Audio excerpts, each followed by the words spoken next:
Welcome to my channel. ఈరోజు video ఏంటంటే మా చిన్న తమ్ముడు అయ్యప్ప స్వాములకి భిక్ష పెట్టిస్తున్నాడు అనమాట. అక్కడికైతే వెళ్తున్నాము. ఏంటి కార్ డీలింగ్ ఆఫీస్ చూపిస్తున్నా అనుకుంటున్నారా? ఇది మా చిన్న తమ్ముడు ఆఫీస్ అండి. నాకు ఇద్దరు తమ్ముళ్ళు, వాళ్ళిద్దరు ఇదే బిజినెస్లో ఉన్నారు. మా హస్బెండ్ కూడా ఇదే బిజినెస్ చేస్తారు. అయితే ఇంటి దగ్గర అయితే ప్లేస్ చిన్నగా ఉంటుంది, స్వాములకి ప్లేస్ సరిపోదు అనేసి ఇక్కడ ఆఫీస్లోనే పెట్టుకున్నారు. అయితే ఎర్లీ మార్నింగ్ హోమం కూడా అయిపోయింది.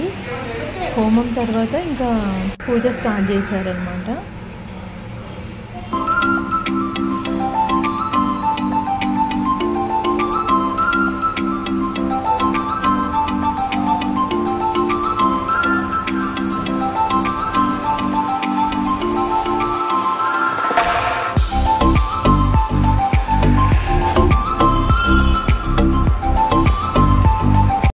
परब्रह्मा तस्मै श्री गुरुवे नमः नमः स्वामी नमः नयने अय्यप्पा स्वामी नमः लाली वीरने नमः विरमणि कंठने नमः देव कुमारने नमः धर्मसदन पादम पूजा ओम गुरु पूजा ओम संजन पूजा ओम आससा गुरु पूजा ओम ऋषिका कंठ पूजा ओम आससा गुरु पूजा ओम शविषा मेट्रो पूजा ओम सतर्पण नाम पूजा ओम मनकटना मौदम पूजा ओम विस्तार मसल पूजा ओम शुद्ध परम पूजा ओम अनस्तम पूजा ओम नेत्र कंठ पूजा ओम गर्भस्थन पूजा ओम दास्तास्तन पूजा ओम भीमा भम पूजा ओम स्वामी शरणयप्पा स्वामी शरणयप्पा महाशास्त्र नमः शास्त्र नमः स्वामी शरणयप्पा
सद्गुरुनाथ लाली वीरने राजाधि राजने शास्त्राय मंगलम मंगलम मंगलम नित्य जय मंगलम मंगलम मंगलम नित्य शुभ मंगलम पूजके सामुలకు జయ మంగళం పూజకొచ్చినట్టి భక్తులకు శుభ మంగళం